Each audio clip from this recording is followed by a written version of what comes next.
यहाँ पर मौजूद है question number 77। Measures of dispersion की प्रॉब्लम है स्टैटिस्टिक्स के अंदर बीकॉम के विद्यार्थियों के लिए, जिसमें कि हम एक सीरीज के हिसाब से इसको कंटिन्यू पार्ट 1, 2, 3, 4 इस प्रकार से चला रहे हैं। और इसमें हम क्वेश्चन नंबर 76 तक के वीडियो आपके पास दे चुके हैं, जिसका लिंक आपको इस वीडियो के डिस्क्रिप्शन में मिल जाएगा, जो कि पार्ट 30 तक बन चुका है। अब हम पार्ट 31 बनाने चल रहे हैं। इस प्रश्न में 5 भाग दिए गए हैं, फर्स्ट, सेकंड, थर्ड, फोर्थ और एक फिफ्थ जो है पीछे है। तो इसमें लिखा है if variance equal to 121 and mean equal to 28 find out coefficient of variation. यानी इसमें भी सी बी निकालना है, लेकिन हमारे पास मीन भी दिया हुआ है और वेरिएंस है, लेकिन स्टैंडर्ड डेविएशन नहीं है। तो इसके लिए हम जब सोल्व करेंगे तो हमारे पास मीन मौजूद है, वेरिएंस है। वेरिएंस का जो रूट काट लिया जाए तो स्टैंडर्ड डेविएशन आता है, यानी कि 121 का जब रूट काटेंगे तो 11 आएगा, यानी 121 का रूट 11 होगा। कोफिशिएंट ऑफ वेरिएशन यानी सीबी का जो फार्मूला है वो है standard deviation upon mean into 100। तो इसकी वैल्यू को रखने के बाद 11/28 इंटू 100 करेंगे 39.286% सीबी का आंसर आ जाएगा। इसके बाद अब हम देखते हैं क्वेश्चन नंबर नेक्स्ट। इसका जो सेकंड भाग है वो है यहाँ पर 2 भागों में बटा हुआ है, फैक्ट्री ए फैक्ट्री बी के नाम से। इसमें कहा है कि find which factory has greater variability in the distribution of wages. अगर वेरिएबिलिटी पूछता है तो इसका मतलब वेरिएशन पूछ रहा है। तो वेरिएशन के लिए हमें सीबी चाहिए। सीबी का फार्मूला होता है standard deviation upon mean into 100। तो इसमें हमें एन का कोई यूज तो है नहीं, तो अब हम फार्मूले के अकॉर्डिंग फैक्ट्री ए देखते हैं, यहाँ पर लिखा हुआ है। तो इसकी वैल्यू को हमें सबसे ज़्यादा महत्व देना होगा। इम्पोर्टेंस वाला जो पॉइंट है वो है फार्मूला प्लस इसकी वैल्यू। तो इसकी वैल्यू के मुताबिक जब हम सी बी निकालेंगे तो standard deviation upon mean into 100 यही फार्मूला है। तो 50/460 इंटू 100 तो 10.87% आएगा, यानी 10.87% यहाँ पर आए। इसके बाद फैक्ट्री बी में भी सी बी दिया हुआ है, मतलब पूछा गया है। तो सी बी के लिए फार्मूला वही पुट करेंगे, standard deviation upon x bar into 100। तो इसके लिए हमारे पास जो मीन दिया हुआ और स्टैंडर्ड डेविएशन वो है 40 और 490। तो अब हम इसकी वैल्यू अगर रखते हैं तो हमें यहाँ पर 8.16% आता है। क्वेश्चन बोलता है कि मोर वेरिएबिलिटी किसकी है, तो जिसका परसेंटेज यानी सी बी ज़्यादा होगा वही मोर वेरिएबल होगा। इसका मतलब है फैक्ट्री ए का जो परसेंटेज है सी बी का वो ज़्यादा है, तो इसका मतलब factory A is more variable, इसका जवाब होगा। इसके बाद हम चलते हैं इसके नेक्स्ट पार्ट में। नेक्स्ट पार्ट है third, comment about the variability of the following 2 groups. इसमें भी सी बी ही निकालना है। एन दिया हुआ है, एक्स बार यानी मीन दिया हुआ है, एक्स माइनस एक्स बार का स्क्वायर अपॉन एन की वैल्यू भी दिया हुआ है 25। बी में भी दिया हुआ है इसी प्रकार से सेम इन्फॉर्मेशन, इसी प्रकार की इन्फॉर्मेशन है, दोनों में सी बी निकालना है। तो इसको सोल्व कैसे करेंगे, तो यहाँ पर आप देखेंगे इसका जो फॉर्मेट है, जो क्वेश्चन है, ग्रुप ए की बात करें तो स्टैंडर्ड डेविएशन का फार्मूला होता है एक्स माइनस एक्स बार का जो स्क्वायर अपॉन एन की वैल्यू है उसी का रूट निकालेंगे तो स्टैंडर्ड डेविएशन आ जाएगा। इसका मतलब है इसकी जो वैल्यू है वो है 25 बुक में जो दिया हुआ है। इसको हम सिग्मा डी स्क्वायर एक्स भी बोलते हैं। अगर मीन के द्वारा एज्यूम करके निकाला जाता है तो इसको जो स्क्वायर में वैल्यू होती है इस वैल्यू को sigma d square x upon n भी बोलते हैं। तो अब ये पूरा वैल्यू 25 है, तो 25 का हमें सिर्फ रूट काटना है तो वो होगा 5 यानी 5। सी बी का फार्मूला आसान हो गया लगाना, standard deviation upon mean into 100। तो स्टैंडर्ड डेविएशन 5 है, मीन तो उन्होंने दिया ही हुआ है। तो अब उसका बात करना क्या है, हमारा आंसर आ गया 8.33%। ऐसे ही ग्रुप बी में भी है। स्टैंडर्ड डेविएशन की जो वैल्यू है निकालने के लिए वो दिया हुआ है सेम वही वाला जैसे इसमें दिया हुआ था। इसकी भी वैल्यू हम पुट करेंगे 100 का रूट काटेंगे 10 आएगा।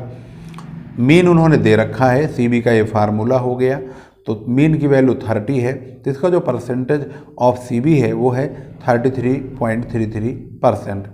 अगर क्वेश्चन में कहा जाए कि भाई कौन सा ग्रुप ज़्यादा वेरिएबल है, तो इसमें B वेरिएबल होगा, क्योंकि A का तो CB 8.33% है, तो B का इसमें ज़्यादा है। तो इसका मतलब साफ है कि B का जो वेरिएबिलिटी है वो कहीं A की अपेक्षा अधिक है। अब हम देखते हैं क्वेश्चन नंबर 77 का फोर्थ पार्ट आखिर क्या कहता है। फोर्थ पार्ट में n की वैल्यू है और सिग्मा dx की वैल्यू 40 है, सिग्मा d स्क्वायर x की वैल्यू 5636 है, a की वैल्यू 45 है। इसमें भी यही बात पूछी गई है, find who is better run scorer and who is more consistent in scoring. इसमें भी बैट्समैन ए बैट्समैन बी दो प्रकार के बैट्समैन है, इनके बारे में भी यहाँ पर कैलकुलेशन वेरिएबिलिटी का ही है। तो इस प्रश्न को सॉल्व करने के लिए इसका सॉल्यूशन चलिए देखते हैं।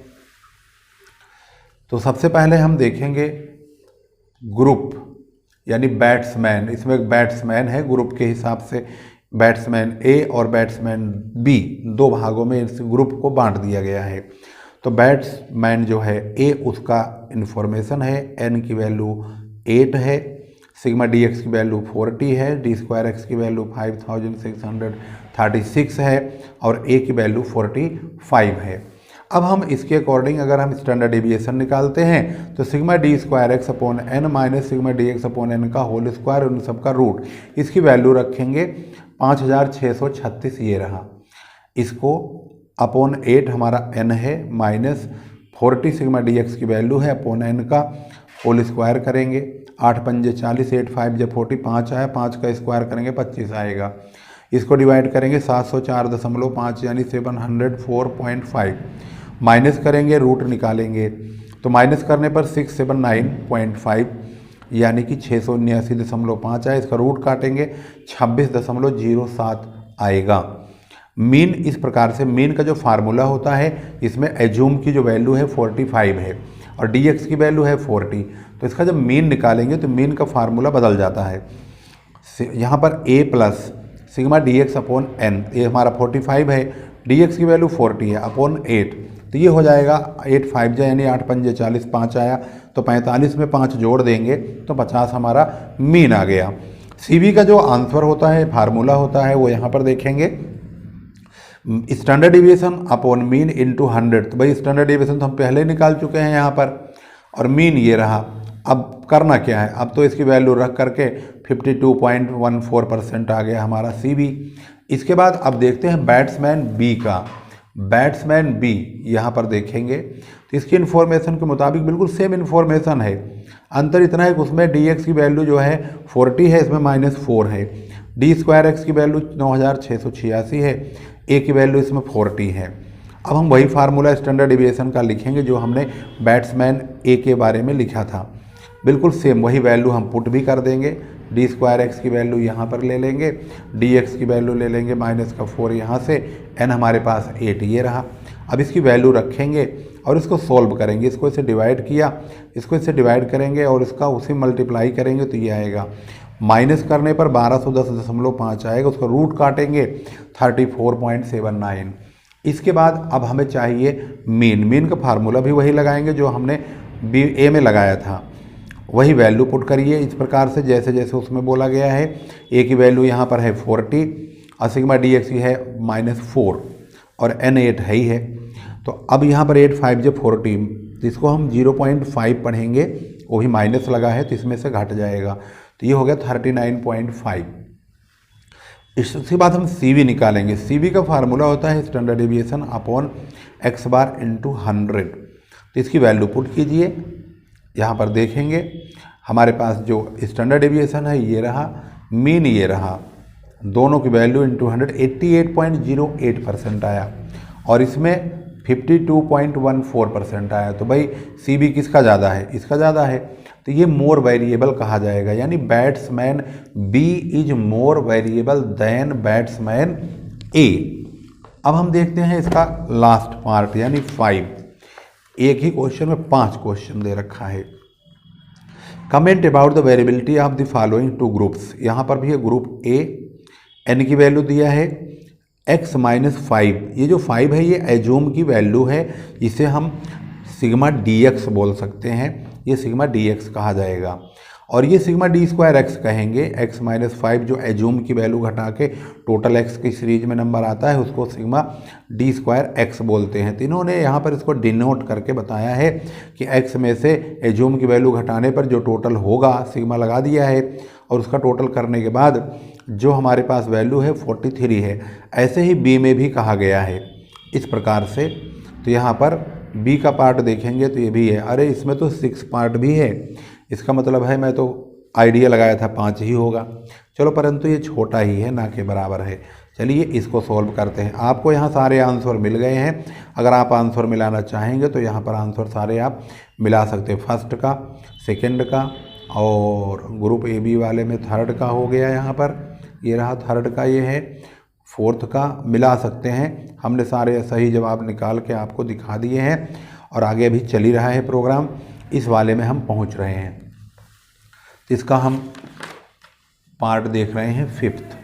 तो 5वां पार्ट ये रहा। इसकी इन्फॉर्मेशन के मुताबिक आपको यहाँ पर ग्रुप ए में n दिया है, ये वैल्यू जिसे हम dx बोलते हैं, ये d² x कहा जाएगा। इसके अकॉर्डिंग हम इसकी वैल्यू पुट करेंगे sigma d² x upon n minus sigma dx upon n का होल स्क्वायर, फिर रूट काटेंगे। इसकी वैल्यू को रख दीजिए यहाँ से देख देख करके। सिग्मा d² x ये रहा, dx ये रहा, n ये रहा। इसकी वैल्यू रखने के बाद सोल्व करिए, इसको डिवाइड करेंगे, इसको डिवाइड करके स्क्वायर कर देंगे और इसके बाद माइनस करेंगे और फिर रूट काटेंगे 1.536। मीन निकालेंगे a plus sigma dx upon n। a की वैल्यू हमारे पास यहाँ मौजूद है जो कि बुक में दिया हुआ है। a की वैल्यू हमने यहाँ पर लिखा नहीं है, परंतु आपको समझ जाना चाहिए कि ये जो 5 है यही a है, क्योंकि एजूम वैल्यू तो घटाया जाता है यहाँ पर। तो एजूम इसका 5 है, इसको अलग से लिखा नहीं जाएगा। तो यहाँ पर एजूम की वैल्यू 5 है, 5 plus sigma dx upon n। तो सिग्मा dx ये रहा, n यहाँ पे लिखा हुआ है। तो अब हम इसकी वैल्यू रखेंगे और डिवाइड करेंगे तो 5.17 आएगा, जो कि यहाँ पर मीन की वैल्यू है। CB के लिए standard deviation upon mean in 200, तो इसकी वैल्यू रख देंगे और इसका जो जवाब होगा 29.7% होगा। इसके बाद B पार्ट में देखेंगे, इन्फॉर्मेशन वहीं से ले लेंगे। बिल्कुल सही इन्फॉर्मेशन यहाँ पर वही उतारी गई है और यहाँ पर हमने सबसे पहले मीन ही को सोल्व किया है। ये जो माइनस है यही हमारा एजूम वैल्यू है और एजूम 8 प्लस और सिग्मा dx की वैल्यू ये है जो एजूम करके टोटल किया हुआ है। सिग्मा लगा है तो यानी टोटल कर दिया dx का, वो है 11 अपॉन n है 17। इसको डिवाइड करेंगे तो ये माइनस में आएगा, तो हम 8 में से इसको घटाएंगे 7.35 आएगा। स्टैंडर्ड डेविएशन के लिए फार्मूला वही हम लगाएंगे जैसे हमने ग्रुप ए के लिए लगाया था, सेम, सिर्फ इसकी वैल्यू रखनी है। सिग्मा d² x की है वैल्यू ये रहा और इसका -11 है और n की वैल्यू 17 है। इनको रखेंगे, स्क्वायर करेंगे, माइनस करेंगे, रूट काटेंगे, 2.01 आ जाएगा। कैलकुलेटर का आप पूरा प्रयोग करेंगे, अलाउड है वैसे तो। CB का फार्मूला है standard deviation upon mean in 200। तो स्टैंडर्ड डेविएशन ये रहा, मीन ये रहा और इनको हम मल्टीप्लाई करके 100 से हमारा जो जवाब होगा 27.3% आएगा। तो यहाँ पर आपने बाकायदे देख लिया है। इस प्रकार से ये क्वेश्चन जो है पूरी तरह से ग्रुप B सॉल्व हो गया है। इसमें एक क्वेश्चन और है, छठा, अभी ये समाप्त नहीं हुआ है, उसको भी देख लेते हैं। इसमें लिखा find out standard deviation of if variance is 625। भाई वेरी सिंपल क्वेश्चन हो गया, क्योंकि वेरिएंस का रूट ही स्टैंडर्ड डेविएशन होता है। तो 625 का अगर हम रूट काट देंगे तो ये स्टैंडर्ड डेविएशन बन जाएगा। तो हमने पता नहीं बनाया है कि नहीं, बना रखा है। तो यहाँ पर आप देखेंगे वेरिएंस इक्वल टू 625 है, तो स्टैंडर्ड डेविएशन होता है वेरिएंस का रूट। तो 625 का रूट काटेंगे तो 25 आ जाएगा। इस प्रकार से इसका भी आंसर हो गया ओके। तो क्वेश्चन नंबर 77 रेडी हो चुका है, बन गया और इसका आंसर यहाँ से आप मिला लेंगे सारा, बिल्कुल ओके है। और अगली वीडियो हमारी नेक्स्ट 78 नंबर से स्टार्ट होगी। इसमें भी 3 क्वेश्चन है, 3 नहीं 4 क्वेश्चन है और इसमें 79 में 2 हैं। ये सारे पेपरों में आए हुए हैं। यहाँ देखेंगे तो ईयर का, यूनिवर्सिटी का, सबका नाम लिखा हुआ, मेरठ, बहुत सारा। तो बने रहिए, वीडियो अंत तक देखा कीजिए, स्टेप बाय स्टेप, बिल्कुल मिस ना करें। और वीडियो शेयर भी अवश्य कीजिए।